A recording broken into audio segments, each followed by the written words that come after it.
Bueno, se va sumando gente. ¿Cómo les va? Voy a ir sumando a Clara.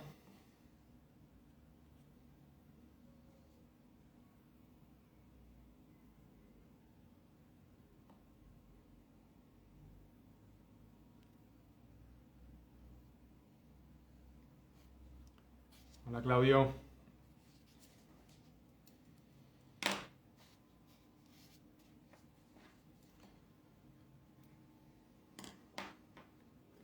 ¿Cómo les va?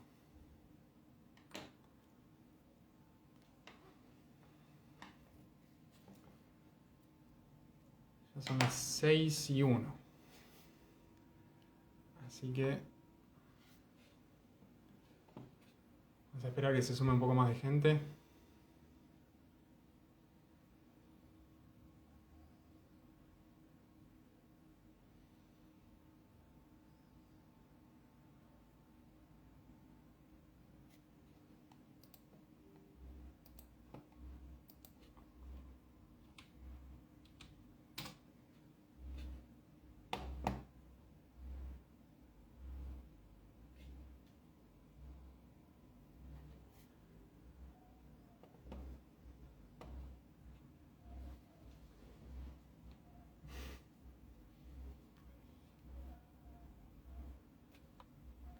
Hola Darío.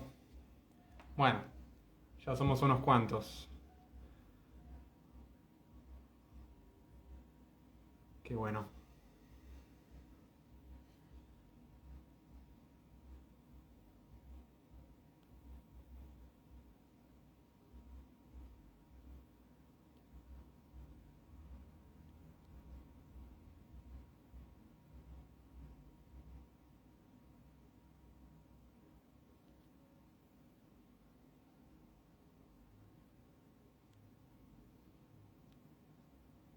Clara y ya empezamos.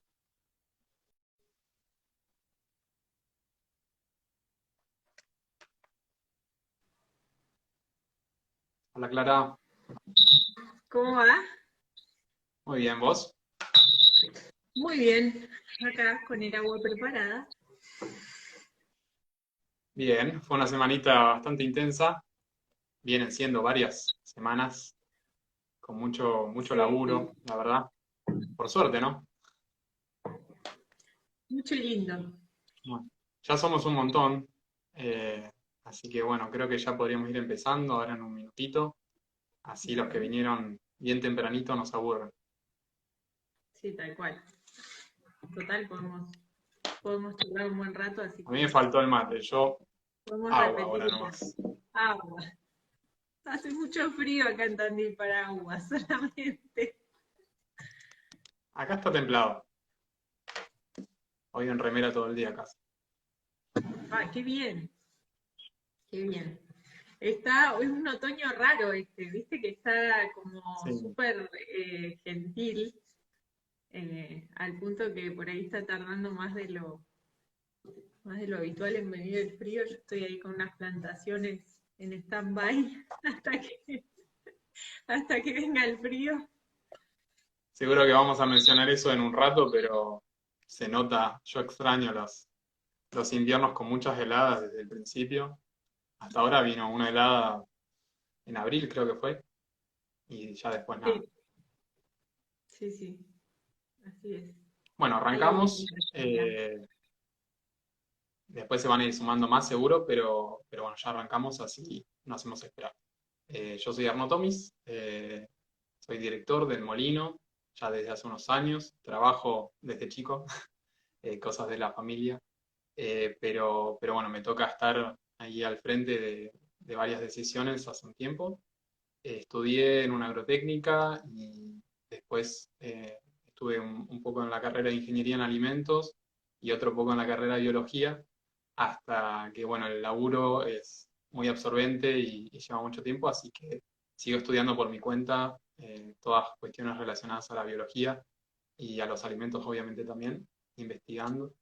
Y bueno, además de las actividades en el molino, trato de integrar un poco con actividades agrícolas, cuidando algunas vacas y más que nada trabajando en, en los alrededores del molino, en que vuelva alguna parte de la biodiversidad que se perdió. Carlos Ken está en el partido de Luján, que es una de las zonas más modificadas de la Argentina.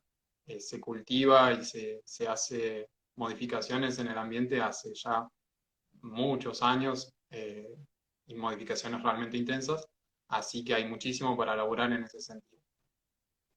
Eh, Quería mencionar que este día es súper importante para nosotros, como para darle énfasis a la comunicación del cuidado del ambiente. Nosotros obviamente lo vivimos todos los días en el laburo que hacemos, pero realmente consideramos que es un día importante porque eh, a veces no se sabe cuál es el impacto que tiene la producción de alimentos en el cuidado del ambiente. Así que bueno, queríamos aprovechar esta ocasión para hacer un encuentro, para generar un encuentro con todos los que se están sumando y la verdad que nos parece una muy buena oportunidad para que conversemos, no desde un lugar de expertos o para enseñar, sino para debatir y poner en relevancia un montón de cuestiones que son súper importantes para el presente y para el futuro de todos nosotros y de la naturaleza, y que a veces se olvidan. Así que bueno, ahora quiero presentar a Clara, que es nuestra invitada de lujo de hoy. Clara es de Tandil, es bióloga y trabaja muchísimo en relación a la agroecología, a la restauración de ambientes. Tiene un vivero de plantas nativas que se llama Pampiana, justamente. Y, y bueno, ella nos contará un poco más. No quiero robarle la palabra. Adelante. Bueno, me presento un poco. Sí, soy bióloga y quería hacerlo desde que tengo uso de razón. Es como creo que vocación innata y fomentada, las dos cosas. Entonces, por todos lados. Y trabajo principalmente con plantas nativas por una razón que es que creo que usar especies nativas, plantar nativas, es una manera de crear hábitat. Y creo que nosotros como especie tenemos un gran potencial para destruir y para crear hábitat. Y por ahora hemos destruido un montón de hábitats y por eso, entre otras razones, pero esa es una de las razones principales por las cuales el mundo está como está, tan mal. Pero yo creo que hay muchas oportunidades, que cada uno es decisor sobre un montón de cosas, aunque parezca que no. Una son las decisiones de consumo, por ejemplo, de qué uno come todos los días o con qué se viste, pero sobre todo con qué come, que son decisiones mucho más frecuentes, o sea, comemos 4 veces por día, nos vestimos todos los días, pero no nos compramos ropa todos los días. Entonces, como consumidores tenemos un gran poder de decisión y como a nivel también de qué fomentamos plantando, también tenemos un montón de decisión. Puede ser, hay gente que maneja campos y esa gente maneja un montón de superficie, tiene ese privilegio en la decisión. Hay otros que tienen un balcón con una maceta, pero siempre podemos decidir sobre algo, ¿no? Por esa razón, porque las plantas nativas tienen una relación, o sea, son nativas porque evolucionaron durante mucho tiempo con organismos del mismo lugar, entonces son el refugio y el hábitat y tienen un montón de relaciones con fauna y otros bichos de acá, entonces por eso trabajo con eso. Y trabajo con plantas nativas desde dos lugares, digamos. Uno es desde la producción de vivero, pensando en proyectos de restauración, pero sobre todo en paisajismo y en personas que quieran armar sus jardines de esa manera. Y la otra es en investigación, buscando especies nativas que tengan una doble potencialidad, de por un lado mejorar el ambiente desde un punto de vista ecológico y por otro lado mejorarlo desde un punto de vista productivo. Y en nuestra región, que es una región, bueno, La Pampa es una región muy agrícola y muy ganadera, según en qué mini región uno esté, ¿no? Dentro de la región pampeana. Entonces, las especies forrajeras nativas, de las cuales conocemos muy poco y de las cuales no podemos comprar semillas porque nadie se encargó todavía de que eso estuviera disponible, representan una gran oportunidad de mejorar esos pastizales y generar hábitat a la vez que mejoramos la producción ganadera, ¿no? Y en eso trabajo en investigación, tratando de identificar esas especies, ver cuáles son sus características de crecimiento y en el futuro, en algún momento, tener semillas disponibles de eso también. Larga la presentación. Pero bueno, esas son mis dos líneas de trabajo, digamos. Bueno, y contanos un poco, bueno, yo primero les comento que además de ser hoy el Día del Ambiente, que lo instituyó la ONU, eh, es este día, este año, es de la restauración de ambientes. El país anfitrión es Pakistán, que tiene un proyecto enorme de reforestación bueno, con bosques nativos, ¿no? Como a veces se dice, reforestación y son pinos. Así que bueno, es el año de la restauración de ambientes. Contanos un poco, Clara, cuál sería la definición, qué significa restaurar un ambiente y por qué es tan importante. Restaurar un ambiente consiste en devolverle un poco de su funcionalidad original, o sea, los ecosistemas tienen cumplen un montón de funciones, tienen un montón de integrantes, que son la biodiversidad de los distintos organismos, y cada uno de esos organismos cumple una función ahí, y eso hace que el ecosistema funcione, que produzca biomasa, que produzca, se genere ahí el ciclaje de nutrientes, el ciclaje del agua, todas esas son algunas de las funciones más importantes. Y la restauración apunta a recuperar esas funciones y recuperar la biodiversidad también nativa de esos ambientes, o sea, de tratar de recuperar los ecosistemas originales que perdimos, pero no la palabra restauración está como un poco asociada a la restauración en el campo del arte. Uno piensa en restaurar y se le viene como restaurar un mueble, restaurar un cuadro, ¿no? Que es como, bueno, cuanto más parecido te quede al original, mejor, y si no está mal hecho, porque, bueno, la idea es preservar esas obras de arte tal cual, ¿no? La restauración ecológica, a pesar de que tiene esa palabra restauración, es un concepto mucho más dinámico. No quiere decir volver a como era antes, que además el como era antes tiene implícito como era antes cuando no había gente, como que parece que la gente no pudiera estar incluida ahí. Bueno, esa no es la idea. La idea es recuperar un ecosistema parecido al original, o sea, con las funciones ecológicas, con los actores de esa obra de teatro, digamos, con la biodiversidad original nativa que había ahí, pero también incorporando a las personas como parte de ese ecosistema y teniendo en cuenta los usos actuales de ese ambiente. Por ejemplo, en lo que les contaba recién, yo trabajo con pastizales naturales que se usan para ganadería. Entonces, cuando tratamos de restaurar, hacemos lo que se llama restauración ecológica productiva, que es buscar especies, estas especies forrajeras que les contaba, que son para que mejore el pastizal ecológicamente y a su vez mejore productivamente, mejore la producción ganadera, mejore el bienestar de los productores que trabajan, que son dueños de esa tierra. Y eso es súper importante porque nos hace sentirnos parte, que yo creo que somos, ¿no? Parte del ambiente y no como algo que para que esté bien tenemos que estar afuera, ¿no? La restauración Como propone si eso. fuéramos una cosa maldita. Sí, Claro, y como que también... a veces parece lo que tocamos rompemos, ¿no? Como... no, sí. O por lo menos la civilización actual es difícil y está esa dificultad de saber, ya con tantos años, estando con esta modificación del ambiente o con nuestra sociedad va creciendo, por más ciencia o observación que hagamos, a veces es un poco difícil saber cómo era el ambiente original antes de la actividad humana, pero sí podemos observar muchas cuestiones, muchas relaciones que hay entre las distintas especies o distintas individuos que hay dentro de un ambiente y tratar de llevarlos hacia una armonía y por lo menos que no se extingan, ¿no? Creo que tenemos esa prioridad. Estamos a un ritmo de extinción de especies muy acelerado y eso no ocurre lejos, no es que se extingue.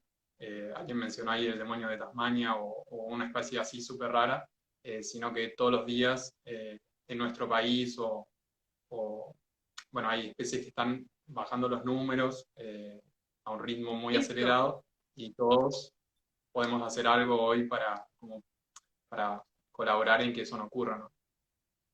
Eso es re importante lo que dijiste al final, de que no solamente una vez se dice, bueno, una especie en peligro de extinción, qué sé yo, si es el panda me queda re lejos, ¿qué puedo hacer yo? Y si no es el panda y es, no sé, la loica pampeana, que es una de nuestras aves de pastizal, bueno, también me queda lejos y además aunque me quede cerca, no sé qué hacer, ¿no? A veces como que la sensación es esa, bueno, además de que las especies se extinguen, hay algunos estudios, hay un informe que se llama The Living Planet, que es un informe que mide, evalúa, va monitoreando, digamos, las poblaciones de muchísimas especies de distintos vertebrados, o sea, de especies de fauna más bien grandes o medianas, chicas, pero digamos animales vertebrados.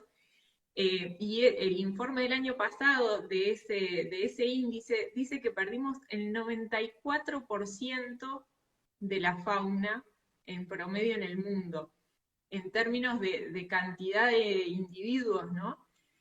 Claro. Eso incluye por ahí especies que no están en peligro, pero que sus poblaciones se están achicando un montón. ¿Y por qué se achican tanto? Justamente porque transformamos muchos hábitats y degradamos muchos hábitats que dejan de, o sea, no las pueden usar más, ¿no? Esas especies.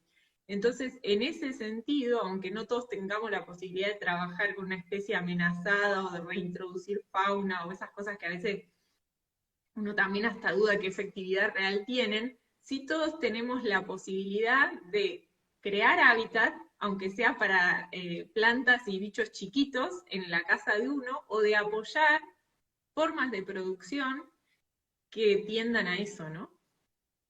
Sí, creo que lo que primero podemos hacer, como el primer paso, es estudiar, saber más sobre de dónde viene o cómo fue producido lo que estamos consumiendo. Todo el tiempo estamos consumiendo cosas, información, estamos consumiendo servicios, electricidad, energía en general y, y bueno, productos alimenticios, que es uno de los más importantes, como mencionabas al principio. Entonces, saber y no es tan simple, o sea, lleva bastante tiempo y realmente es una decisión importante en la vida de cada uno de nosotros, dedicarle el tiempo que realmente es necesario a saber más sobre lo que hay detrás de lo que consumimos, ¿no? A veces lo que está en una góndola, la información que está en un paquete, la verdad que no nos dice mucho, cumple simplemente lo que es legal y también la necesidad de las empresas de atraer la atención de los consumidores, pero nunca sabemos qué es lo que hay detrás, de dónde vino, qué tan lejos vino. Y bueno, esto que mencionabas de la extinción, eh, yo siempre lo veo en lo que es la extinción local de las especies. Eh, no sé, una perdiz o una colorada que era muy común acá en la zona, no está más, pero muy lejos, o sea, de tener que ir a Tandil, tal vez, o a Gesell para ver una colorada, y eso simplemente por la forma de producir. Si se produjera de otra forma, eh, se podrían hacer tal vez la misma cantidad de kilos o se podría producir para la misma cantidad de personas, pero de otra forma y tal vez lograríamos que esas especies no desaparezcan localmente, ¿no? Y bueno, ya veremos la importancia de cada una de ellas en la salud de los ambientes y en que se pueda seguir viviendo acá durante muchos años más.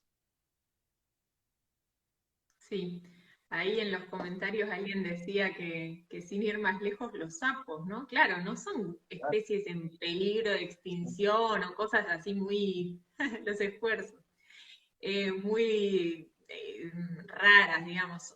Las cosas más sencillas, los sapos, las luciérnagas, las mariposas, son bichos que son súper comunes en teoría, o sea, en nuestro recuerdo de la infancia, yo no soy tan vieja, y sin embargo en mi infancia me acuerdo que había muchas más luciérnagas, muchos más sapos. Sí, o los bichos que llenaban los vidrios de los autos cuando viajábamos. Mm. Eso en 20 años cambió radicalmente. ¿Y dónde están todos esos bichos? ¿Por qué no están más? Mira, Por lo menos hacernos esa pregunta es súper súper lindo porque nos lleva a hacer cambios muy de a poquito, pero que de repente te encontrás que cambiaste un hábito, que no tiras más basura o que cuando vas al supermercado decís esto sí, porque sé que viene de la granja de acá de Buenos Aires y esto no, porque, no sé, lo hicieron en China y el plástico viene de otro lado. Eh, Así que bueno, es, es un poco empezar por ahí. Yo quería sí. contarles eh, de Molino Campo Claro, por qué nos parece esto crucial y que de alguna forma lo trabajamos desde los inicios. Tal vez mi viejo, cuando empezó a hacer harina, no, no pensaba en restauración de ambientes o no le ponía ese nombre, pero sí desde el principio dijo, bueno, ¿cómo hacer para de alguna forma decirle a la gente que está consumiendo el producto que realmente es así, que no vino de cualquier lado la materia prima, que se puede saber de dónde vino? Y bueno, acá en Argentina y en muchos otros países está la producción orgánica y tenemos la suerte o se trabajó muchísimo, eh, mucha gente hizo un esfuerzo enorme para que hubiese un sistema de certificación que en este momento está funcionando y realmente muy bien, es muy eficiente. Obviamente se puede mejorar, se le pueden hacer muchos agregados y seguramente en estos años va a ser así, pero realmente estamos contentos de poder trabajar de esta forma porque le damos una garantía a, a consumidores, digamos, de nuestros productos en todo el país, de que la producción, tanto de la materia prima como el procesamiento, se hace de una forma que realmente tiene un impacto muy positivo en los ambientes. No es lo mismo producir todos los años un solo cultivo y después ese cultivo se mezcla con producciones de toda la Argentina y se envía en un barco gigante a algún lado del mundo, que tener un campo dividido en muchas parcelas más chicas y en cada parcela se hace algo distinto y además se hace ganadería y no se aplican químicos y cuando después la materia prima esa se procesa no se le agrega ningún tipo de aditivo. Entonces tenemos un impacto en todos los actores de la cadena, digamos, que, que no perjudica al ambiente, pero que además lo puede llegar a beneficiar. Así que bueno, eso quería comentar, cómo relacionamos un poco lo que es la conservación del ambiente y la producción de nuestros alimentos. Es muy bueno eso que Y dijiste al quería, final de que además lo puede llegar a beneficiar. A mí me gusta decir a veces un poco provocativamente que hay que maximizar el impacto ambiental. Porque siempre tendemos a pensar que si es impacto ambiental va a ser negativo, ¿no? Realmente tendemos a pensar eso porque en el 99,999% de los casos es así, ¿no? Pero no es la única posibilidad, digamos. Podemos tratar de aumentar el impacto ambiental positivo sobre un lugar. Obviamente que para eso hay que informarse un montón y hay que saber, no es que sea fácil, digamos, y mucho menos si uno se pone a medir rigurosamente y demás, no es fácil, pero sí está bueno que sea una posibilidad, al menos, ¿no? Porque va contra esta idea de que lo que tocamos rompemos. O sea, sí podemos ser agentes de cambio positivo ambientales, ¿no? No solo sociales, sino ambientales también. Eh, ¿qué se hace en ganadería, por vinculando, ejemplo? sí, vinculando esto que decías de la producción, de las formas de producción con este tema de restauración, eh, yo estoy, como decía ahí el flyer, en una red que es la red de restauración ecológica argentina y estoy junto con Gabriel Burgueño coordinando el Nodo Pampas, que es la provincia de Buenos Aires, y en El general librito de como uno. que el primer acercamiento a eso es como una mirada así como diciendo restauración ecológica en provincia de Buenos Aires, tipo, eso no existe acá, como que parece que si no tiene el título Proyecto de Restauración Ecológica no lo es. Y en realidad hay algunos documentos de la disciplina, el área de conocimiento amplio que es la restauración ecológica.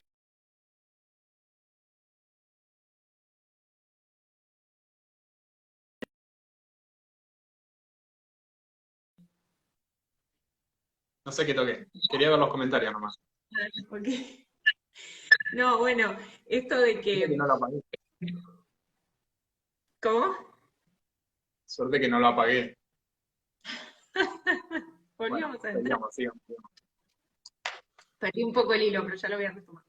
No, bueno, esta idea de que la restauración ecológica es un área de conocimiento que por suerte está construida desde un abordaje que para mí, desde mi punto de vista, es muy integral y que considera no solo un proyecto de restauración como uno se lo imagina, que sería como un montón de gente yendo a plantar un bosque en un área protegida en Brasil o a lo sumo en Misiones o en algún lugar así, sino que también incluye una familia de actividades restaurativas, se llaman, así le pusieron de nombre, y a mí me encanta ese concepto, que es que todas las actividades que tienden hacia una recuperación de esa funcionalidad del ecosistema y de la biodiversidad nativa son parte de hacer restauración ecológica, ¿no? Y de que eso no es algo que hace alguien que es biólogo y ganó un subsidio internacional y está en un parque nacional y qué sé yo, sino que es algo que hacemos todos o no se hace. Porque Sí. realmente en un país como el nuestro, donde la mayoría de la tierra es privada, en un mundo como el nuestro, donde mucha tierra es privada, la tierra es de alguien y hay alguien que decide concretamente sobre ese lugar y decide cómo lo va a trabajar, ¿no? Entonces, de repente, cuando en las primeras veces que nos juntábamos con la red era como, bueno, no hay muchos proyectos de restauración en provincia de Buenos Aires, y yo que vengo trabajando con agroecología, vinculado a un montón de agrónomos, algunos veterinarios, poquitos, cada vez más, y productores, muchos productores muy comprometidos, digo, sí, hay un montón de iniciativas de restauración ecológica. Tal La vez no gente que tienen hace ese nombre, ¿no? ganadería no Pero, tiene ese nombre, pero toda la claro, gente que está tratando de recuperar los procesos ecológicos en sus campos y que encima ahora de a poquito empieza a preguntar por los corredores biológicos, a forestar, a meter alguna nativa en la forestación y qué sé yo, a mirar más las aves, a aprender sobre eso, todo eso pertenece a esto que se llama la familia de actividades restaurativas, ¿no? Así sí, que también hay esto varios ahí en de, el chat. estaba pensando lo de la producción como algo que impacte positivamente, porque a veces se piensa que si la naturaleza, ese ente abstracto que le decimos naturaleza, del cual somos parte, que si la dejamos sola, si nos salimos de ahí, se va a recuperar y va a ser, no sé, un paraíso, como una idealización de lo que pasa ahí. Y realmente lo que vemos, los que estamos en el campo, es que cuando salimos, cuando sacamos las vacas del potrero, cuando nos vamos de ahí, pasan cosas que no son muy positivas a veces, y eso tiene que ver con que el impacto que hicimos no es momentáneo, sino que tiene efectos muy a largo plazo. Y uno de ellos, por ejemplo, puede ser que la extinción local de alguna especie sea muy determinante, que no vuelva porque se fueron muy lejos, porque se extinguieron de una zona muy grande, entonces no hay una recolonización. Pero además está el tema de las especies exóticas, son especies que nosotros trajimos a esta región desde otros lugares del mundo.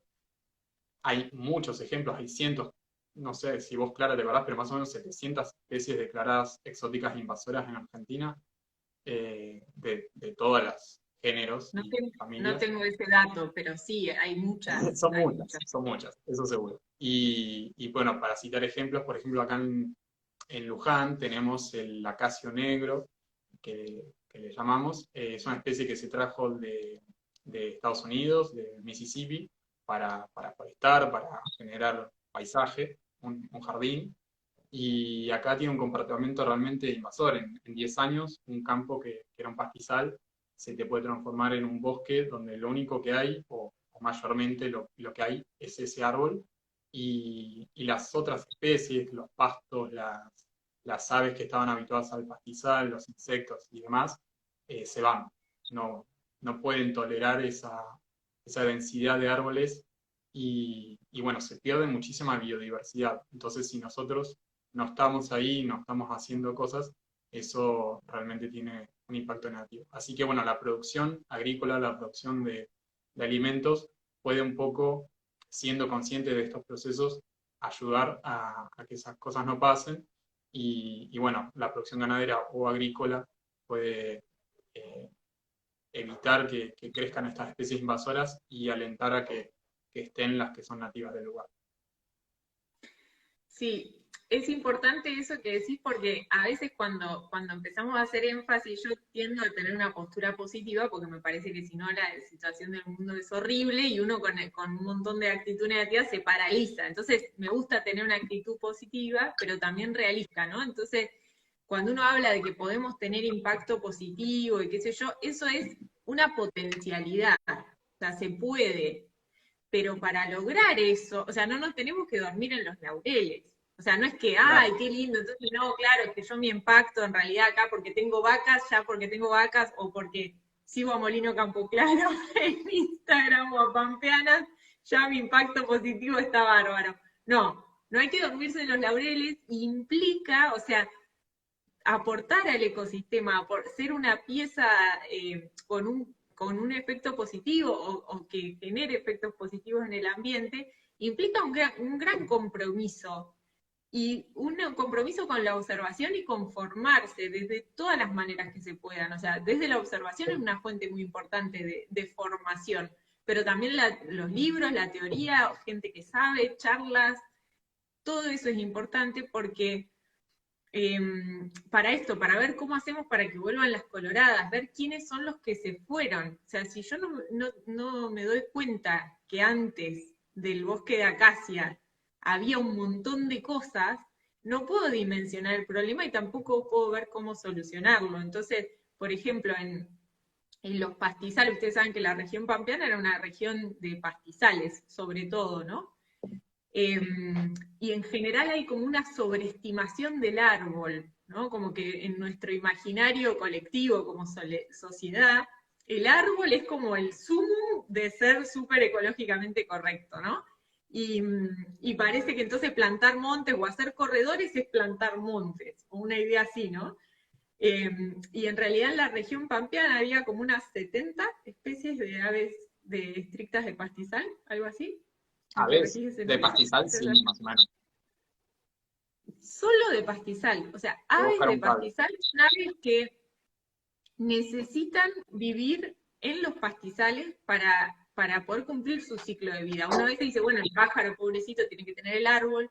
En realidad no, en realidad hay aves que viven en los árboles, hay aves que viven en los pastizales y necesitan sí o sí que haya pastizales. Cuando eso se transforma en un bosque de pinos o de acacia negra, esas aves no pueden estar más. Entonces es desafiante y está muy bueno tratar de aprender sobre la biodiversidad del lugar. Estoy de nuevo, disculpen, uno de mis primeros vivos, así que creo que se fue, sí. De paso hacemos un recreo, ¿no?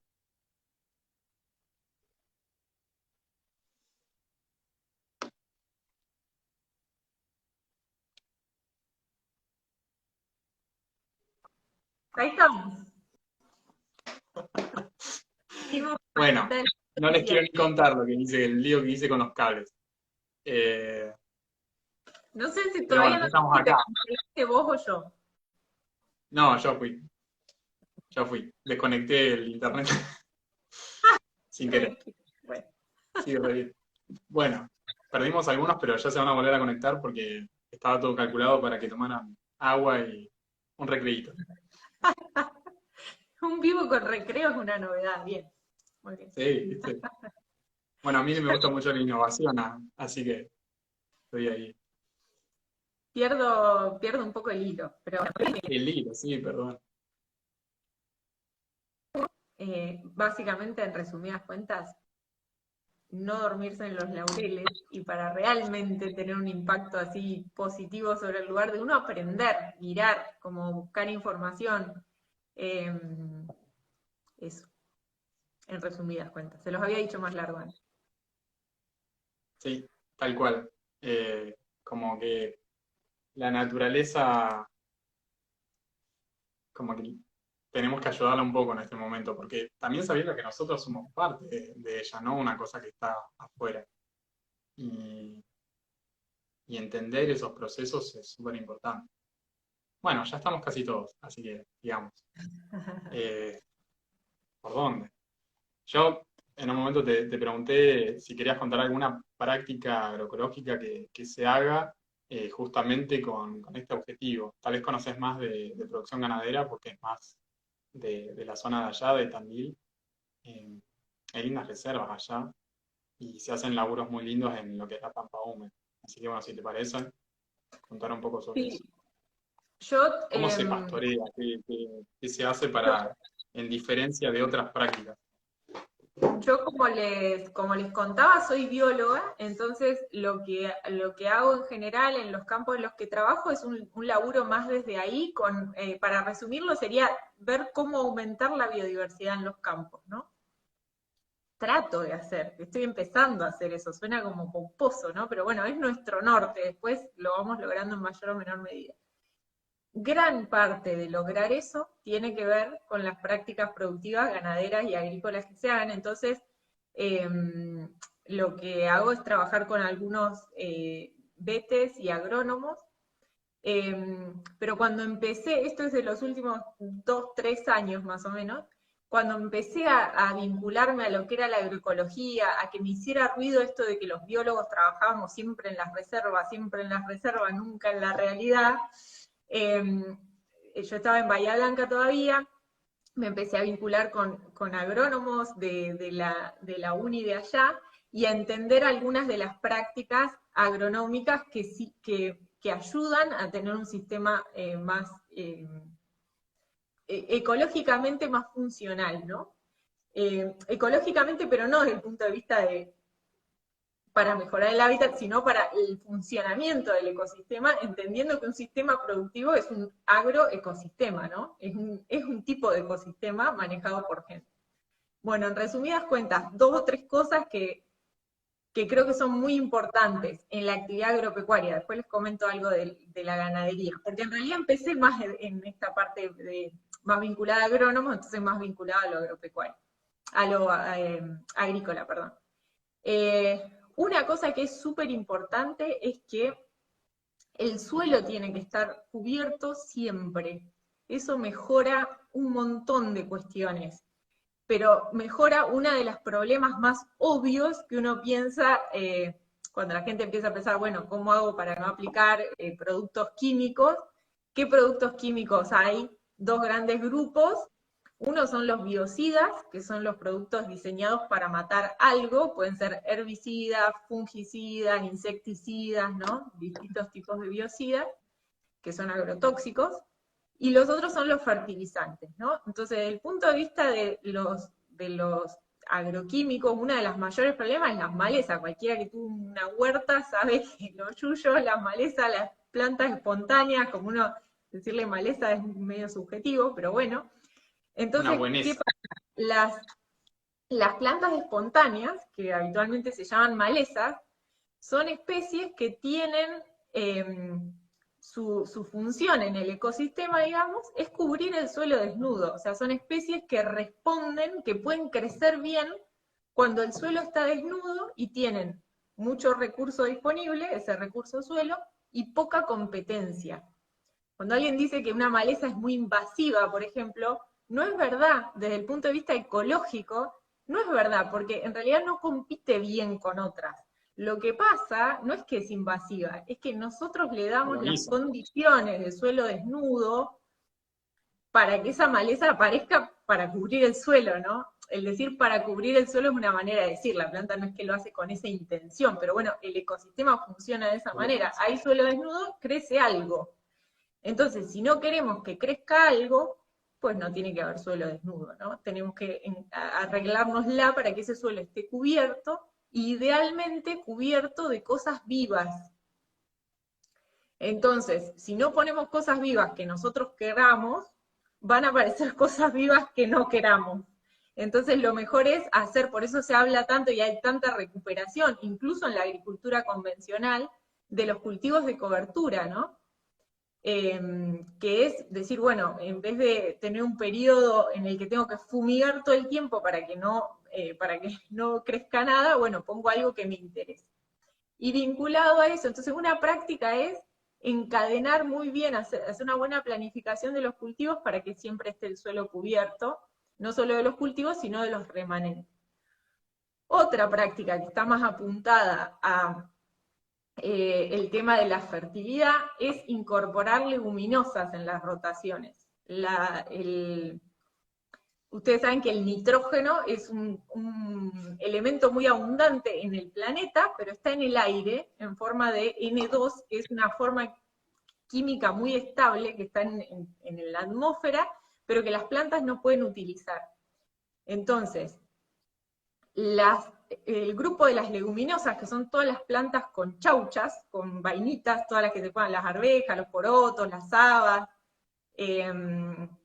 la alfalfa, por ejemplo, que tiene una chauchita retorcida, pero también es una leguminosa, la vicia, son todas especies de la familia de las leguminosas que son de las pocas especies que tienen la capacidad de establecer una simbiosis con rizobios, que son unas bacterias que tienen la capacidad química única de agarrar ese nitrógeno que está en el aire, no en el aire tipo acá arriba, sino en el aire que está adentro del suelo, y transformarlo en una forma química que usan esas mismas bacterias, y que después parte de ese nitrógeno queda para la planta, y se incorpora de esa manera a la red trófica de ese lugar, ¿no? De la bacteria a la planta, esa planta a otras bacterias del suelo, o cuando se muere la planta, se descompone el tejido, pasa al suelo, ¿no? Entonces, el nitrógeno es uno de los nutrientes importantísimos que para la producción se necesitan en mucha cantidad, que está en el aire, gente, y no estamos haciendo lo necesario para fijarlo al suelo. O sea, es una locura no tener leguminosas en los sistemas productivos, ¿no? Porque cuando uno cosecha, se lleva parte de ese nitrógeno con otros nutrientes. Entonces es un nutriente que tenemos, una herramienta biológica para incorporarla al sistema, que antes se usaba, después se dejó de usar porque empezamos a echar fertilizantes nitrogenados, ¿no? Así que bueno, el suelo cubierto y con cobertura viva y la incorporación de leguminosas serían como dos prácticas súper importantes desde lo estrictamente agrícola, ¿no? Hay otra cosa importante que es que siempre es mucho mejor un sistema perenne que un sistema anual. La mayoría de los cultivos de los que nosotros nos alimentamos, por ejemplo el trigo, el maíz, el arroz, todos esos son los principales alimentos de la humanidad, digamos, son anuales, o sea, son plantas que crecen y se mueren el mismo año, y que por lo tanto hay que disturbar el suelo todos los años para plantarlas, ¿no? Y eso ecológicamente no es muy lógico, hay pocos ecosistemas en el mundo donde haya disturbios grandes todo el tiempo, ¿no? Entonces, bueno, para algunas cosas, para los cereales y eso, es difícil encontrar algo perenne que uno pueda cosechar, ¿no? Hay algunas investigaciones sobre cereales para granos perennes que están buenísimos, pero todavía no están muy, o sea, todavía está como en desarrollo eso, ¿no? Pero pensemos que los cereales de hoy en día llevaron milenios de desarrollarse, de seleccionar variedades que sean realmente productivas, así que estas nuevas ideas van a llevar también su tiempo de aplicación. Sí, igual están probando algunas cosas ya, hay avances súper interesantes en ese sentido. Todavía no comercialmente disponibles así como así, ¿no? Pero es como lo de las nativas de forrajeras, ¿no? Son ideas que le falta un poco, pero no es tampoco algo como aterrizar en Júpiter, digamos. Es una cosa que está bastante posible dentro de un plazo bastante chico, creo yo. Entonces, veníamos diciendo que los cultivos que nosotros comemos son de cosecha, muchos son anuales, pero la ganadería a veces se hace sobre cultivos anuales también, o sea, alimentar las vacas con avena, con sorgo, con maíz, y las vacas, varía según las categorías, los requerimientos nutricionales y demás, pero en general tienen la capacidad, por su forma de, digamos, su sistema digestivo, la forma en la que funcionan, digieren pastos, incluso pastos muy duros, ¿no? Entonces pueden cosechar cosas perennes.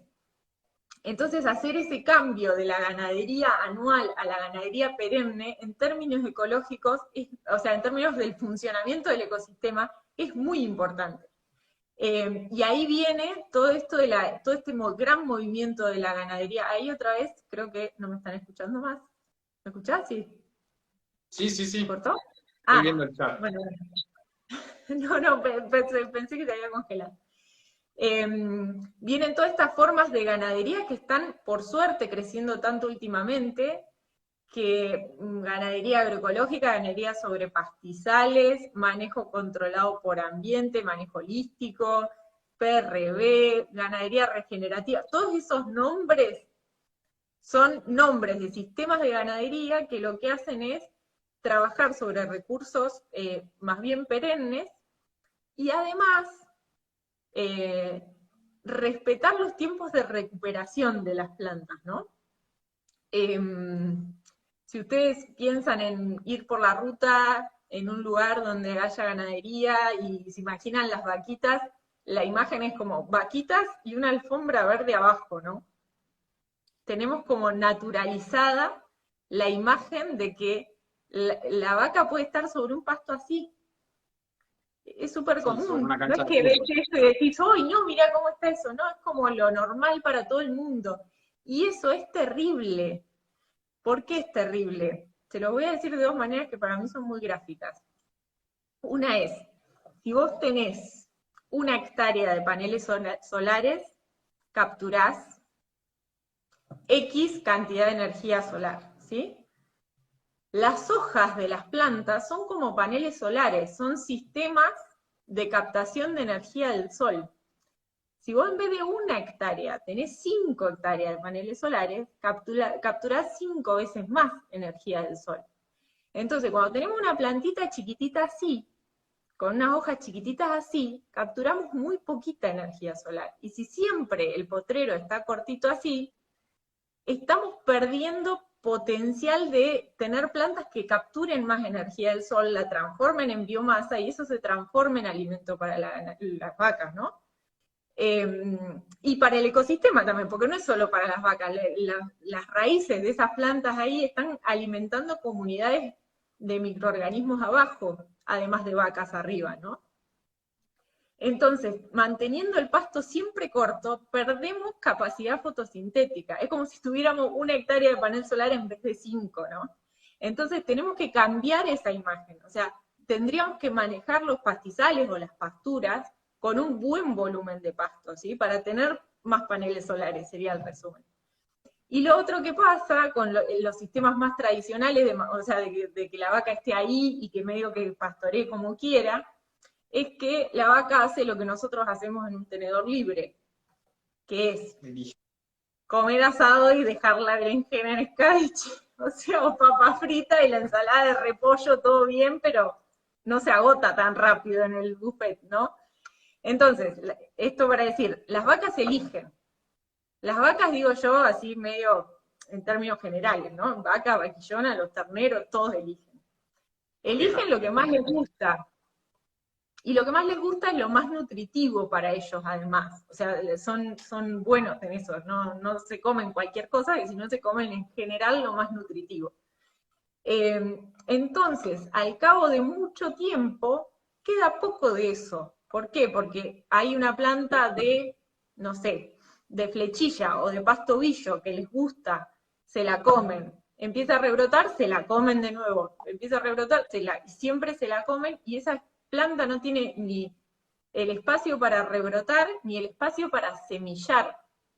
Entonces, al cabo de muchos años de que eso pase, por eso se degradan las pasturas, ¿no? Entre otras cosas, porque las especies no forrajeras, no preferidas, se desperezan y tienen todo el lugar para ellas, porque las especies forrajeras están teniendo mucha presión de pastoreo, ¿no?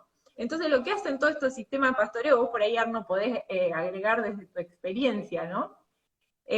Sí, Pero lo que hacen estos sistemas de pastoreo es darles descanso a esas pasturas, para que las especies forrajeras tengan la posibilidad de volver a crecer, de producir semillas, que esas semillas caigan, germinen y se recuperen, y no que solamente nos quedemos con las especies no forrajeras, ¿no? Totalmente. Me parece súper importante agregar a todo esto que está diciendo Clara. Mencionaba algo súper importante que es la simbiosis, las relaciones que hay entre distintos organismos que hay en un ambiente. En la simbiosis los dos se benefician, o sea, el hongo que está ahí unido o la bacteria que está unida a las raíces de la leguminosa, también se beneficia de los líquidos, digamos, de los nutrientes que tiene la planta, una relación de mutuo beneficio. Y nosotros, las sociedades humanas, en la economía, nos fuimos alejando de ese tipo de relaciones simbióticas entre nosotros, entre países, entre distintas personas y empresas, y nos fuimos para el lado de la competencia. Eh, que bueno, es lo primero que observó Darwin cuando hizo la teoría de la evolución, pero después muchos otros agregaron que las especies y los ambientes son mucho más resilientes, mucho más resistentes a los cambios cuando hay relaciones simbióticas y no solamente competencia. Quería mencionar esto porque las relaciones económicas, cuando hay solamente competencia, se vuelven realmente muy agresivas con el ambiente, porque lo que prima es la rentabilidad. Si yo no soy rentable tanto como una producción que está al lado, dentro de unos años voy a dejar de existir. Y es tremendo eso, genera una angustia, una tensión constante en todos los emprendimientos, desde el más chico hasta el más grande, donde todo se reduce a crecer, crecer, crecer, y van primando solamente las producciones que tienen una alta rentabilidad, que en este momento en Argentina y en muchos lados del mundo es la soja o la producción de lo que llamamos commodities, que son granos o distintos productos que cotizan en la bolsa y, y que tienen todo un paquete asociado de productos para producirlo, bueno, valga la redundancia. Y bueno, eso es realmente tremendo para el ambiente y para la economía de los países. No, nos reducimos, se vuelve cada vez más simple y perdemos soberanía. Y bueno, quería hacer el agregado porque las prácticas agroecológicas también lo que tienen es que pueden ser tan rentables o productivas como una producción a base de químicos, y porque reducimos insumos. Si yo tengo que comprar un fertilizante porque estoy cultivando sobre un suelo pelado y no tiene más nutrientes, le tengo que poner fertilizante que está hecho a base de petróleo, que lo traigo desde otro país, que lo compro en dólares, y si eso lo comparo con un nitrógeno que está fijado por una vicia o por por una planta nativa, por ejemplo, en un manejo silvopastoril, donde tengo pasto debajo de un algarrobo, de un algarrobal. Entonces eso económicamente también nos ayuda a hacer una producción mucho más sustentable en el tiempo, y no tener que estar con esta cuestión de tengo que producir y producir y producir cada vez más. Tal vez la producción en toneladas va a ser menor, pero la sustentabilidad económica va a ser mejor que tener que depender de un contratista rural que me ponga una maquinaria enorme, que me diga tenés que sacar los alambrados para que yo pueda pasar, que me diga solamente este año vamos a sembrar soja porque subió el precio en Chicago y es lo único que nos va a permitir pagar el crédito, y ese tipo de cuestiones. Así que bueno, también tiene implicancias súper importantes la agroecología para la economía del pequeño productor, y eso también impacta en los ambientes. Sí, ahí alguien dice en los comentarios que es ser rentable, la sofización es rentable, el vuelto de todo eso. Está muy bueno porque eso apunta un poco ese comentario, creo, a decir, bueno, ¿cómo medimos la rentabilidad, no?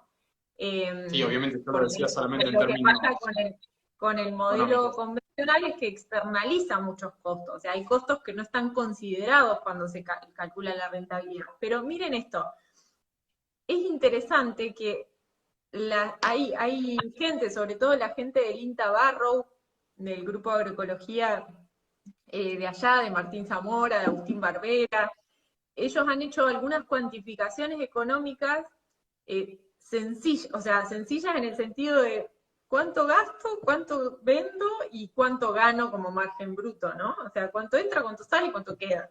Concreto. A veces eso es como un poco criticado porque es como decir, bueno, pero como que hay otras cosas y qué sé yo, pero lo que ellos hicieron, que para mí es muy valioso, es decir, bueno, vamos a jugar con las reglas del sistema que hay, que no nos gusta, que le podemos hacer críticas, que tiene costos externalizados, pero así todo vamos a jugar vamos a hacer los números con esas cuentas, ¿no? Con esas reglas.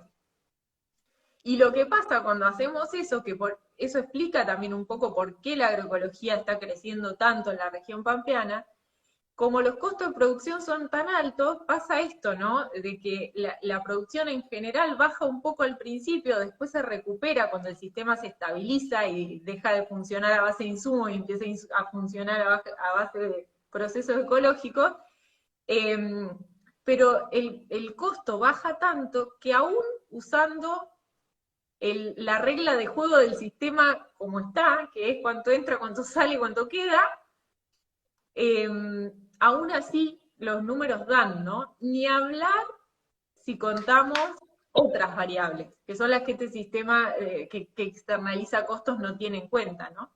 Pero eso es interesante porque permite una difusión mucho más rápida de esto, ¿no? Después hay todo un trabajo por hacer para compartir realmente esas otras cosas que no entran en la ecuación económica y que todos lo tengamos como en cuenta. Sí, que tal vez no somos tan conscientes porque son realmente a muy largo plazo. O sea, son cosas que tal vez las acciones que estemos haciendo hoy sobre el ambiente van a tener un efecto de acá a 50 años y a veces para el productor en el momento de tomar la decisión se le complica eso porque tiene, no sé, acreedores y cuestiones ahí familiares y demás que le están taladrando la cabeza de una Sí. forma mucho más cercana, ¿no? Y hace falta mucho más información y concientización para que esas cosas realmente el productor diga, bueno, no diga, no tome decisiones que sean pan para hoy y hambre para mañana. Sí. Lo que pasa también es que mucho de lo que pasa en Argentina tiene que ver con la migración del campo a la ciudad, entonces el dueño del campo no es el que está tomando realmente la decisión, porque está viviendo en la ciudad, y son pocos los productores que todavía resisten en el campo y están defendiendo ahí la tierra, y la tierra a largo plazo, porque están viendo el deterioro que puede llegar a tener, la erosión, la pérdida de la capa fértil y muchas otras cuestiones. Vos Sí. mencionaste, Clara, el tema de que las plantas son como una pantalla solar y me parece muy lindo también pensar que la fijación de carbono en el suelo es como si estuviéramos poniendo baterías ahí abajo para capturar la luz solar. No es como las baterías que usamos algunos, lamentablemente todavía, sino que es una batería que está en constante dinamismo, se mueve todo el tiempo, la energía se recicla en los sistemas vivos todo el tiempo, de la planta pasa a un bicho que se la come y ese bicho se muere y se lo comen unas bacterias, después un hongo y así, se recicla para no perderse esa energía que fue capturada inicialmente del sol. Y bueno, nosotros cuando tenemos una producción con prácticas agroecológicas, cuando producimos alimentos orgánicos, estamos teniendo actividades que fijan carbono del aire y bueno, en esas estructuras de carbono almacenamos energía.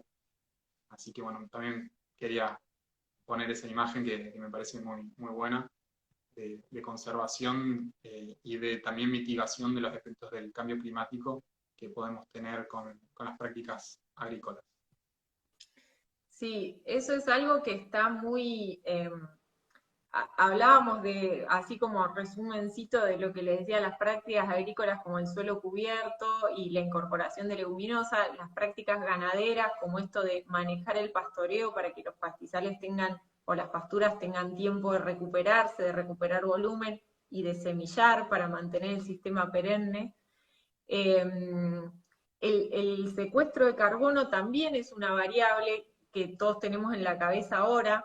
Es una variable medio peligrosona para mi gusto, porque está pesando mucho y a veces parece que es como la única variable que importara. Y es una variable importante, es una variable sobre todo importante a nivel global, pero tenemos que tener cuidado de atender también nuestros problemas o nuestra situación socioecológica, socioambiental, a nivel local, ¿no?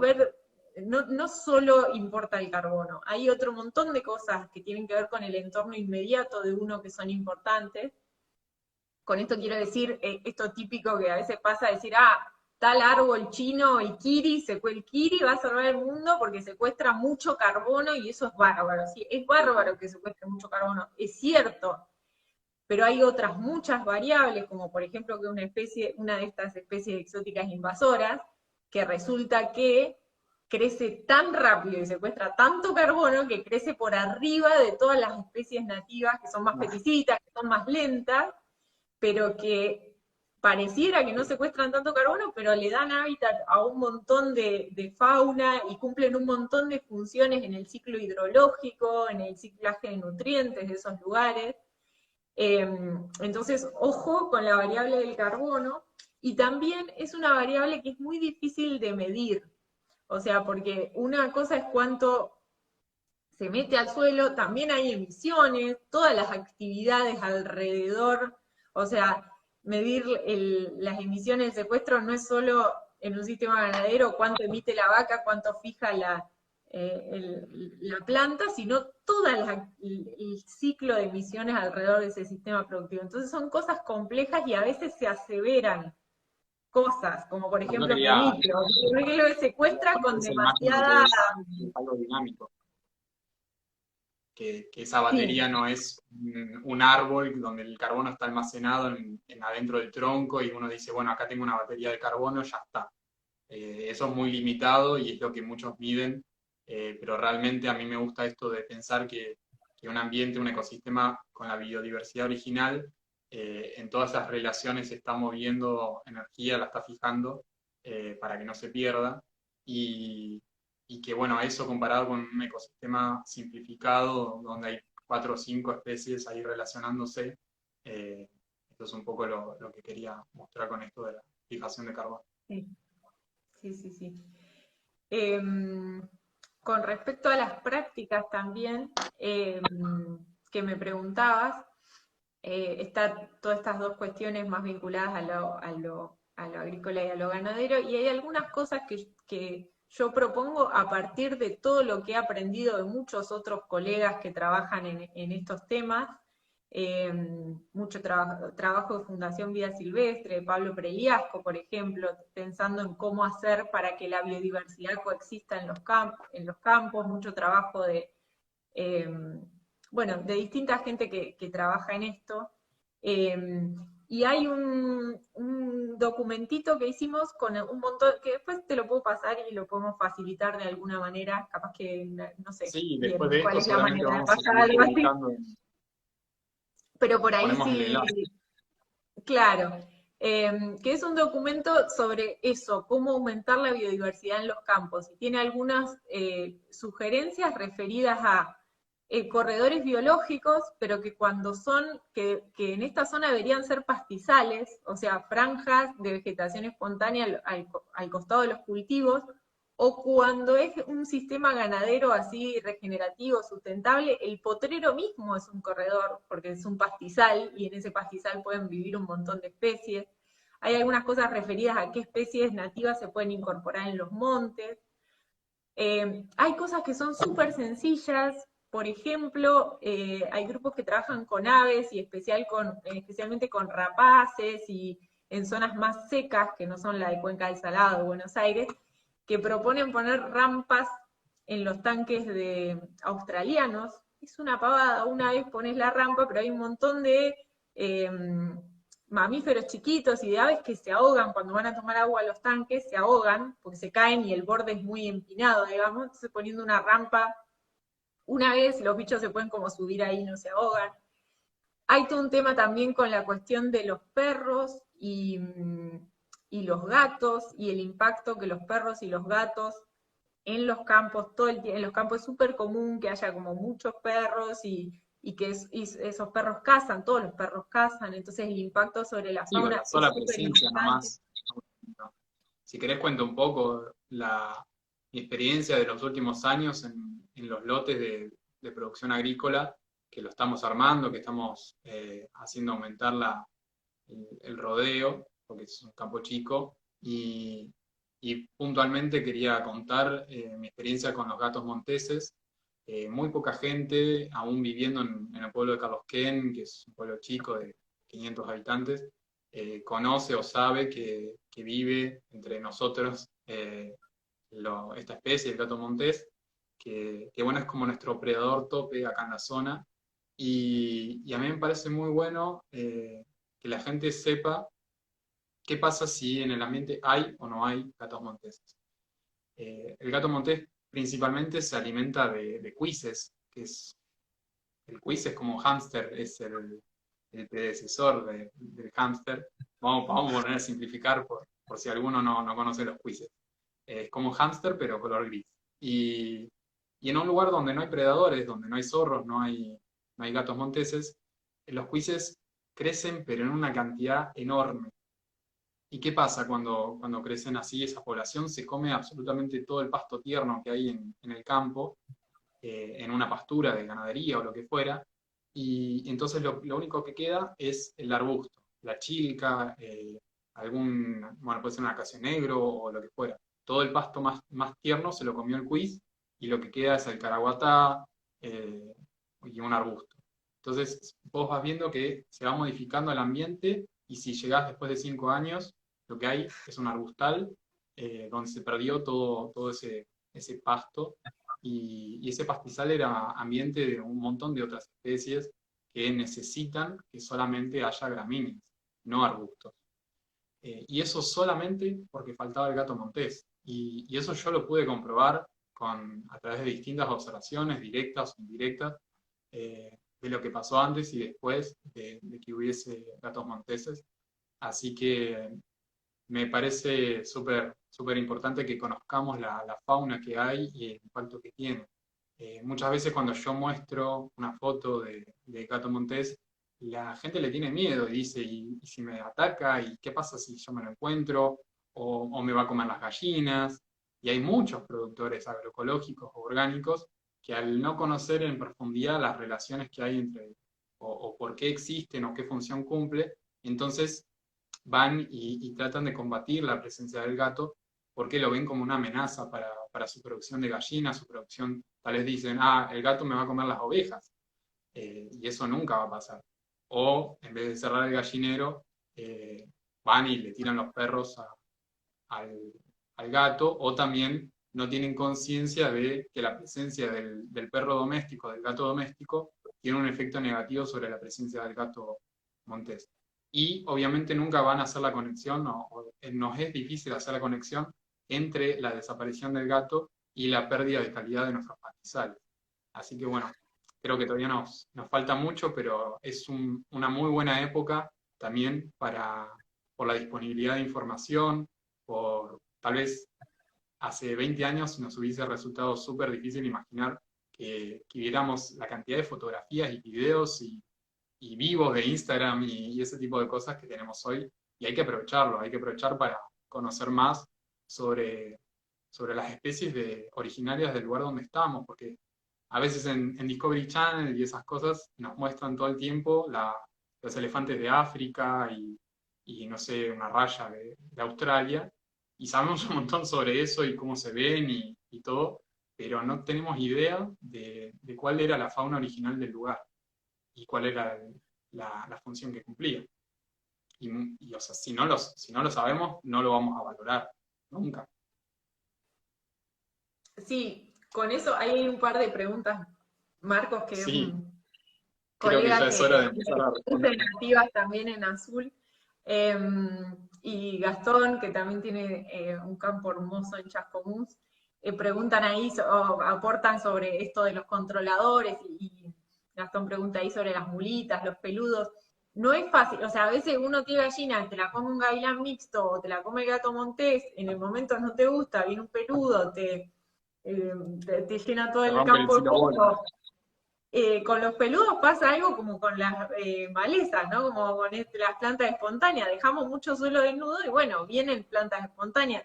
Los peludos son bichos muy versátiles en lo que comen y demás, y entonces el paisaje se homogeneizó, es todo más igual, y hay 3 o 4 especies que se pueden adaptar a ese sistema, que hay mucho, pero no porque hayan crecido porque sí, sino porque crecieron en respuesta a que hay más del ambiente que ellos pueden usar. Si complejizáramos los ambientes, si dejara de ser todo tan homogéneo, de repente habría más lugar para otras especies y no estaría todo lleno solamente de peludos, ¿no? Yo no sé mucho, es la pregunta del millón siempre, el tema del peludo y el campo y qué sé yo, y qué hacemos con los peludos. Bueno, para mí lo importante es tener ese pensamiento holístico, ¿no? Como complejo, decir, bueno, tengo que tratar de tener todas las figuritas, de complejizar el sistema hasta que el sistema se autorregule, ¿no? Y si hay mucho peludo, yo no sé, pero habrá que ir y mirar ahí y mirar qué está pasando, qué figurita me está faltando para que eso se regule mejor, ¿no? O qué práctica me está sobrando, que le da Sí. tanto Y recurso al peludo, a ¿no? nivel país, eso que hablábamos del impacto que tienen nuestras decisiones como consumidores, a nivel sociedad también tenemos una posibilidad de decidir qué queremos, qué modelo de producción queremos, eh, votando a nuestros representantes políticos y demás, o haciendo presión para que algunas decisiones no avancen. Estaba pensando, cuando vos decías lo de los peludos, en las palomas torcasas. Las palomas son nativas de muchas zonas de la Argentina, y las producciones agrícolas extensivas de soja y principalmente de maíz o girasol generaron que las bandadas de palomas sean pero enormes, y tienen un efecto destructivo, especialmente en el momento de la siembra. Bajan las bandadas y se comen todo, o sea, no les dejan nada de lo que se acaba Las de sembrar, cotorras, y las se cotorras dicen hacen por ahí, campañas ¿no? millonarias para combatir la paloma. Baja un poquito el número y al año siguiente vuelve a subir. eh, Así que realmente el manejo de ese tipo de situaciones escapa de lo que puede hacer el productor. Entonces, que se queme la cabeza diciendo a ver qué puedo hacer para que no haya palomas es un poco difícil, y no es una solución a corto plazo. Significa que tiene que haber conciencia a muchos niveles de la sociedad, y tomar decisiones entre todos para cambiar esa realidad. Sí, ahí dice Marcos el lagarto vero, un controlador muy importante. Los pumas son ¿Sí? felinos grandes, que rarísimo, o sea, no es que un puma te va a ver y te va a atacar, es un componente muy importante. Come cuises, come peludo, come vizcachas, Un predador eh, top. y lo que pasa es que cada vez que hay un puma lo liquidan.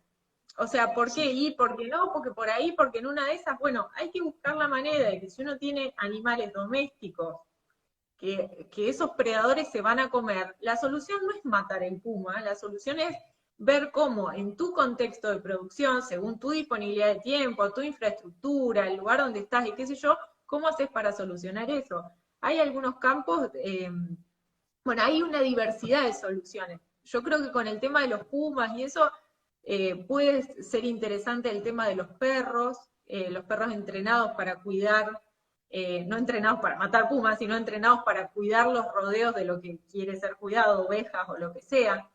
Eh, pero, de nuevo, o sea, a veces como que vamos complejizando el pensamiento con las prácticas de cubrir el suelo, poner avena vicia, hacer un manejo más regenerativo de la ganadería, y vemos un peludo y lo pasamos por arriba con la camioneta, o vemos un puma y no se nos ocurre otra cosa que matarlo. Entonces hay que exigirse, va en el mismo sentido. Les digo esto porque yo sé que es una audiencia seguidora del Molino Campo Claro, entonces no es cualquier audiencia, es gente que ya está interesada en esto. Entonces, les digo eso, hay que exigirse a uno mismo en el bien, o sea, con buena onda, pero exigirse a ver cuáles son las soluciones reales a esas situaciones, ¿no?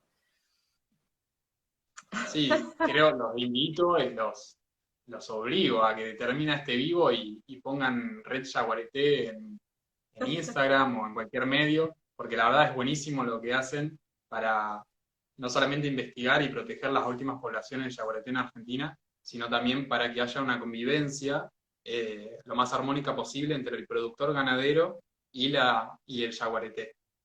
Principalmente lo logran con alambrados eléctricos y realmente han tenido un éxito enorme para que el productor ganadero, principalmente de Misiones, deje de atacar, de matar al yaguareté solamente porque le atacaba el ganado. Y bueno, tienen certificaciones y demás, es genial lo que hacen, y lo pueden tomar como un ejemplo de un problema muy, muy típico, digamos, muy crítico, porque el yaguareté está en peligro de extinción y demás. Quedan menos de 250 yaguaretés, se estima, en Argentina, y realmente han tenido con un manejo, con una invención tecnológica, porque eso también es tecnología, han logrado que haya una convivencia pacífica entre poblaciones de yaguareté y producciones agrícolas. Bueno, Buenísimo. Si querés respondemos algunas preguntas. Yo no sé cómo vamos de tiempo, pero hicieron preguntas muy interesantes. ¿Se corta la hora esto? ¿Se corta la hora o no? Me parece. Mira, es uno de mis primeros vivos, así que la verdad que entiendo que sí. No sé con el corte que hice el recreo qué va a pasar. Bueno, a mí arranco porque me parecieron súper interesantes. Voy a elegir una como ejemplo porque dice si la planta tecoma, que es nativa, se la considera invasora, y entiendo que se refiere a Tecoma stans, que es una planta de flor amarilla, no me acuerdo el nombre común, acá dice tronadora en Wikipedia, pero yo lo que quería mencionar con esto es que cuando hablamos de plantas nativas, hacemos referencia a que son nativas de una región, de una fitorregión. O sea, fitorregión es porque fito significa planta, y son mapas, digamos, regiones de una superficie que son habitadas por ecosistemas similares. Por ejemplo, la pampa se divide en pampa ondulada y pampa húmeda, porque las habitan comunidades de gramíneas diferentes, adaptadas a una condición de suelo y clima específica. Entonces, acá en la pampa ondulada cubre la zona superior de la provincia de Buenos Aires, un poco de Córdoba y Santa Fe, entiendo, y más hacia abajo, hacia el sur de Buenos Aires, tenemos la pampa deprimida, y tenemos la isla de Tandil ahí, en el medio. Entonces, bueno, cuando hablamos de nativas, hay especies adaptadas específicamente a cada una de esas regiones por sus condiciones de suelo y de clima. Y si ponemos el ejemplo de esta Tecoma stans, no es nativa de acá, de la región pampeana ondulada. Entiendo que es tal vez de Misiones, de una región más tropical, o incluso de Brasil. Y si la traemos acá a nuestra región, si se adapta, si las semillas logran prosperar, se puede volver invasiva porque no tiene competencia o no tiene los controladores biológicos que tiene en su región de origen. Muchas veces se confunde o se pone como sinónimo nativo con una planta nacional. Por ejemplo, decimos que el jacarandá es nativo, y en realidad es de una zona de las yungas de Jujuy. Y es un árbol hermoso que nos puede servir para poner en todas nuestras ciudades, y no se ha verificado que sea invasor, pero tampoco da para decirle que es nativo de la región pampeana. Porque más que nada no tiene los asociaciones de insectos y otras especies que van a controlar su crecimiento, que van a hacer que no sea tan fuerte, digamos, y no le gane, no le compita de una forma excesiva a otras especies. No sé si se te ocurre, Clara, alguna especie nativa, digamos, de Argentina, que en nuestra región se haya vuelto invasora.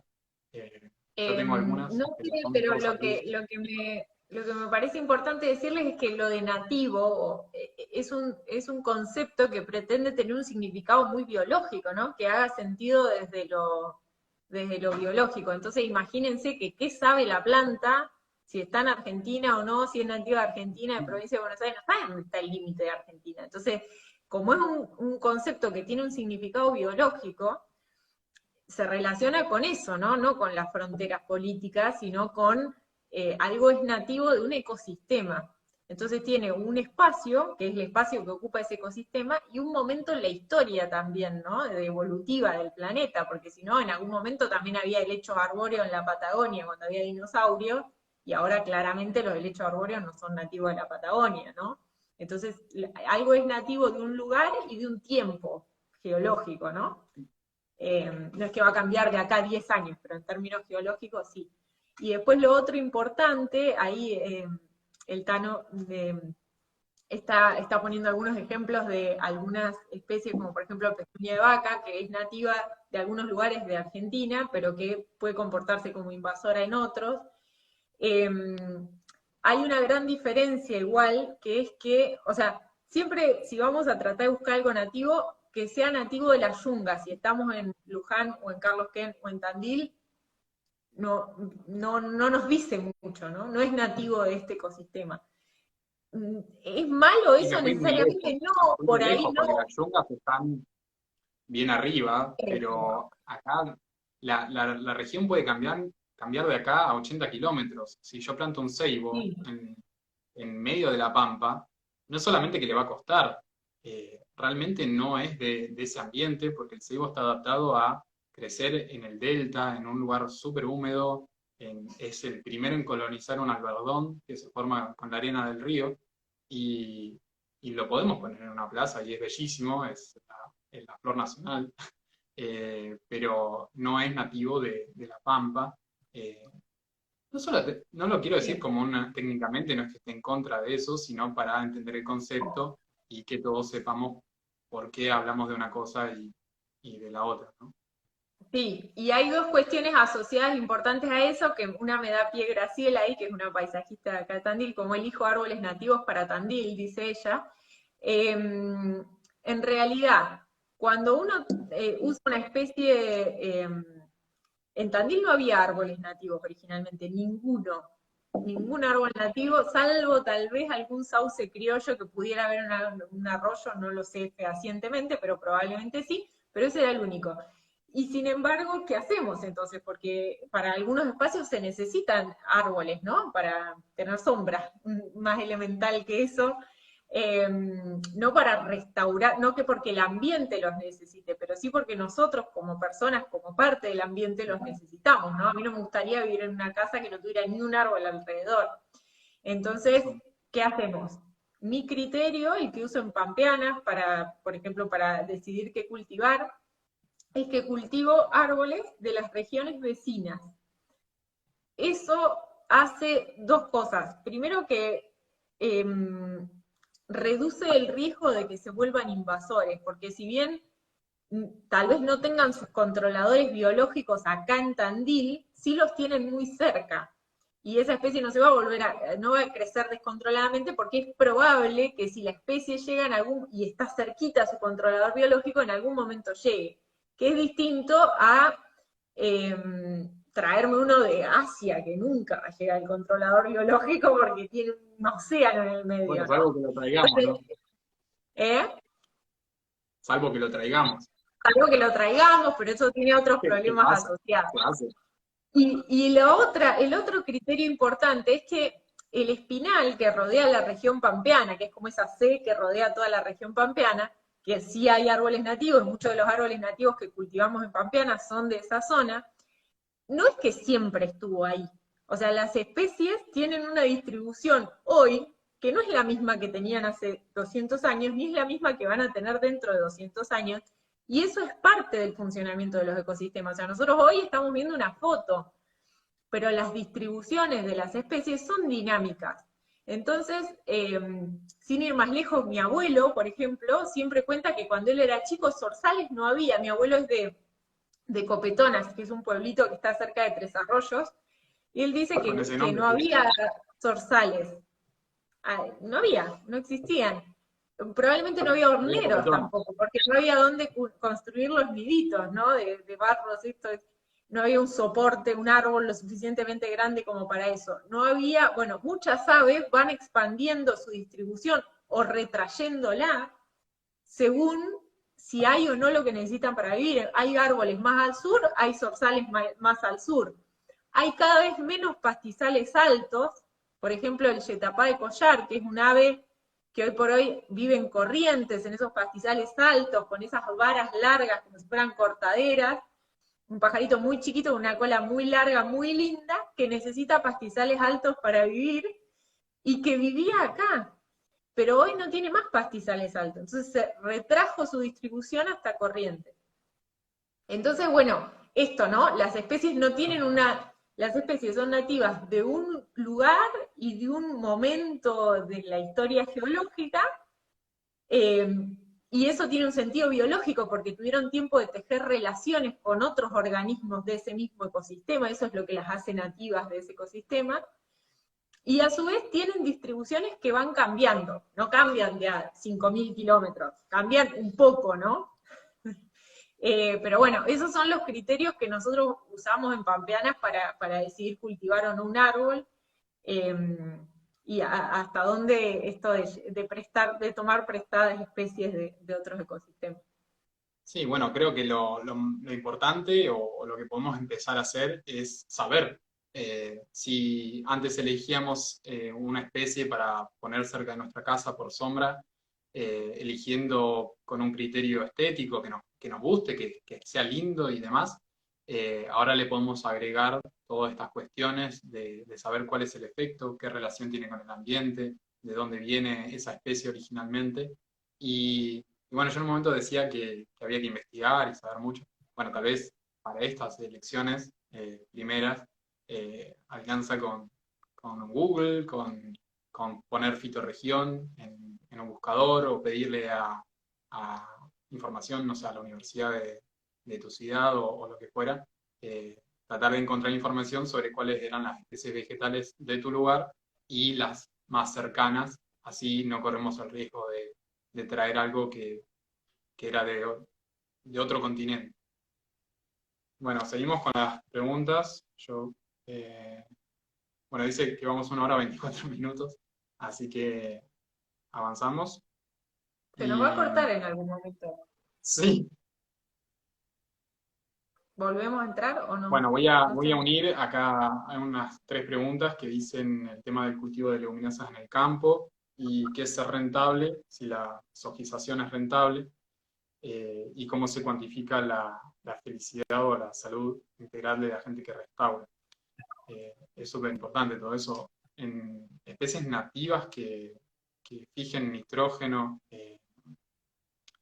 hay muchas, hay muchísimas. Yo la primera que se me ocurrió hace un rato es el tema de todos los algarrobos y espinillos y otras especies de árboles leñosas que son que capturan nitrógeno, pero esas son de regiones como de Entre Ríos, de donde viene nuestro lino actualmente, donde hay monte espinal que se llama, y en el medio se puede hacer una ganadería que conserve ese ecosistema. Y en la zona pampeana, en la zona donde estás vos o yo, hay un pastizal saludable, tiene proporciones bastante similares entre gramíneas, pastos, que son los de hoja alargada, con nervaduras paralelas, y, y proporción de leguminosas bueno, que tienen estas vainas, que tienen hoja ancha y con nervaduras ramificadas, y tienen las semillas en vainas. Y todas ellas capturan nitrógeno, Y además esto que mencionábamos de todos los otros microorganismos y relaciones que hay en el suelo. Hace un rato mencionabas los sistemas de rotación, de producción de ganadería con rotación de- de parcelas, como el PRD y demás, pastoreo regenerativo. Y uno de los indicadores de éxito de que está funcionando el sistema es encontrar escarabajos estercoleros. Las vacas van dejando bosta en cada una de las parcelas donde están y cuando uno va y debajo de una bosta encuentra que hay un montón de escarabajos recolectando eso, ingresándolo para poner sus larvas dentro de esa bosta, ahí se da cuenta que está haciendo bien las cosas porque ese bosteo, en vez de quedarse ahí secándose al sol y perdiendo todo ese carbono, enseguida es ingresado a dentro de la tierra para continuar un ciclo virtuoso realmente. Eh, Sí, perdona, esa es otra de las prácticas que es súper importante, más vinculada no al manejo del pastoreo, sino al manejo veterinario del rodeo. Con eso trabajamos con Mati Faraco, que está ahí mirando, acaba de aparecer, y con Facu Iglesias, que son dos veces de Afganistán. A veces, así como a veces se fumiga por calendario, como bueno, toca fumigar para tal cosa, o apareció una langosta, fumigamos, o apareció un yuyo, fumigamos. Para Parasitaciones el de ganado, manejo, claro, de para el forma manejo preventiva. ganadero también muchas veces se usa la aplicación de químicos que no se tiran en el campo así, pero se aplican a los animales y así se desparraman por todo el campo también. Se aplican a veces por calendario, entonces lo que Facu trabaja en los campos en los que está trabajando es ver cómo hacer un plan sanitario lo más integral posible y lo más agroecológico posible, ¿no? Es desafiante, no es siempre fácil, a veces hay opciones, muchas opciones, a veces no. En la veterinaria hay como cosas que todavía falta, bueno, como en todo, ¿no? Pero que falta resolver, pero sí es importante saber usar esos productos solamente cuando sea absolutamente necesario y de una manera consciente, eligiendo el producto para que tenga el menor impacto posible, evitándolo. Hay muchos campos que no tienen problema de parásitos y no necesitan realmente aplicar. Y hay pruebas que se pueden hacer súper sencillas, que cualquier veterinario debería saber hacerlas, para ver si es necesario o no desparasitar, ¿no? En el caso ese de la desparasitación en particular. Vamos a poner ahora, mañana o bueno, los días que sigan, recomendaciones sobre las cuestiones que estuvimos hablando. Seguramente vamos a publicar sobre Pensagro o algunos otros emprendimientos como Progis bueno, que tienen prácticas ganaderas muy interesantes y que conservan este tipo de cuestiones del suelo. Y, y bueno, me parecía lindo también en relación a la pregunta que habían hecho sobre la rentabilidad real de estos sistemas y la felicidad del productor o cómo se relaciona, que toda la familia puede trabajar en el campo con estos modelos productivos, porque al no estar usando químicos, eh, hasta el más chiquito de la familia puede ir dando vueltas por ahí, con un poco de cuidado con los bolleros, ¿no? Pero eh, puede colaborar o estar en el mismo campo donde se produce, lo cual no es una realidad cuando se utiliza un mosquito para fumigar cientos de hectáreas, ¿no? Y no puede estar la familia ahí porque se muere, básicamente.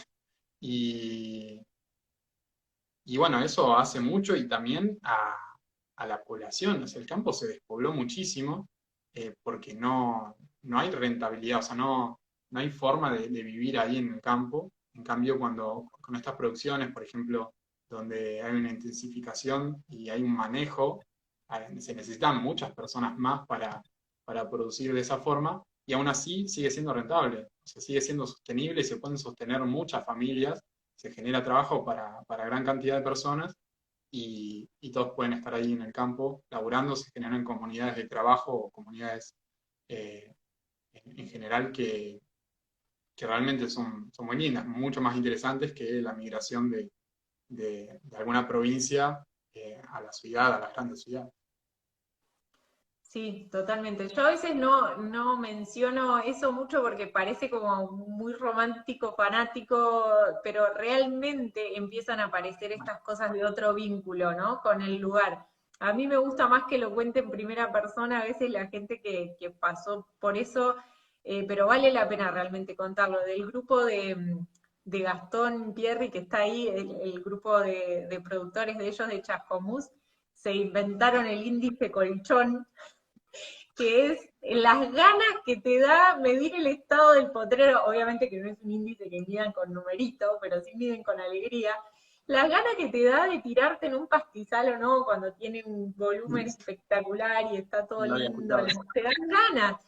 Y la gente de Intabarro, también el otro día escuchaba una entrevista a Margarita y a Marco Banstrien, que tienen un campo cerca de Claromecó ahí, y Marco contaba que esta diferencia Marco es agrónomo, además productor, y contaba esto de que antes se despertaba a la mañana pensando en salir a recorrer y ver qué era lo que se había escapado de la fumigación, eh, y que ahora se levanta a pasear por el campo y ver quién más está viviendo ahí, ¿no? Quién se incorporó, quién de nuevo se incorporó al sistema. El grupo de productores los dos o tres, gente de los dos o tres grupos de productores agroecológicos de ahí, de Tres Arroyos y la zona, están incluso empezando a hacer algunos corredores biológicos, a hacer algunos montes multifuncionales. Tuvimos alguna reunión con ellos para charlar sobre eso. Nadie sabe bien exactamente cómo hacer corredores biológicos, pero en principio es fácil empezar con dejar crecer lo que venga y tratar de favorecer nuestro ecosistema original, que eran los pastizales, especialmente los pastizales altos, que son los que más faltan, ¿no? Una pampa así tan homogeneizada como está. Así que hay mucho de eso. Lo que pasa es que a veces no siempre el inicio es como esa. Hay veces que Bueno, pasa es el esto comienzo de un de decir, camino, bueno, ¿cómo? que es el comienzo de un camino y tal vez no lo estamos empezando a ver en las producciones o en modelos que son casi experimentales, pero están dando muy buenos resultados. En lo que es producción orgánica, se van agregando todo este tipo de conceptos que está brindando la agroecología y nosotros específicamente lo vemos desde los inicios de Campo Claro con la producción de alimentos, no solamente en forma orgánica, sin químicos, sino también artesanal. eh, la importancia que tiene la persona en esa producción. Y realmente trabajamos un Sí, montón, somos 15 familias involucradas y gente de la zona, y son, o sea, durante muchos años las mismas personas, porque también producir de esta forma necesita mucha capacitación. No es que podemos tener una rotación bueno, el mejor postor llega, trabaja unos meses y se va. Que eso suele pasar mucho en una producción a gran escala, donde, bueno, viene y simplemente tiene que manejar un tractor, le enseñás a manejar eso y ya está. En producción orgánica y en producciones agroecológicas, todo esto que venimos hablando, la persona que está ahí involucrada, justamente se tiene que involucrar muchísimo en todas estas relaciones y entender realmente qué es lo que está pasando, lleva tiempo y realmente son relaciones a largo plazo entre las personas. Entonces le conviene estar ahí, vivir ahí, lo más cerca posible de su fuente de trabajo. Y bueno, en nuestro caso es algo realmente palpable, no solamente un ideal romántico, sino que consideramos que estamos haciendo hace ya mucho tiempo esto que la gente esté afianzada en el lugar, que no se vaya a estudiar a otro lado y demás, porque tienen posibilidades de trabajar en un lugar a largo plazo. sí, totalmente. Eso respondiendo en forma muy compleja las preguntas Sí, que la fueron haciendo. pregunta. A Ahí ver, alguien dice que dejó crecer en San Cayetano un pedazo así, a ver qué viene. Digamos, a veces la naturaleza, hay esta idea como del equilibrio frágil, de que si tocamos, rompemos, no es tan así. Digamos, la naturaleza necesita que no le hagamos mal. Pero después si dejamos de cortar el pasto todo el tiempo, si dejamos de fumigar todo el tiempo, se recuperan, muchas cosas se recuperan y la cosa toma un curso interesante, ¿no? Ahora muchas de las paisajistas con las que yo trabajo están implementando muchísimo eso, dejar crecer un lugar y después manejar lo que hay. En vez de enfrentarte a un terreno y decir, bueno, aliso todo, aplano todo, saco todo lo que hay y veo qué planto. No, no, la lógica es otra, ¿no? Es de un pensamiento más holístico, de decir, bueno, miro el lugar, miro qué hay, miro qué potencial tiene, miro qué hace el lugar, y después trato de intervenirlo ahí un poquitito para hacer alguna cosa que pueda aportar para mejor, ¿no? Eh, está bueno eso, me parece también. Confluye ahí un poco el paisajismo, la ganadería regenerativa, este paisajismo más sustentable, la ganadería regenerativa.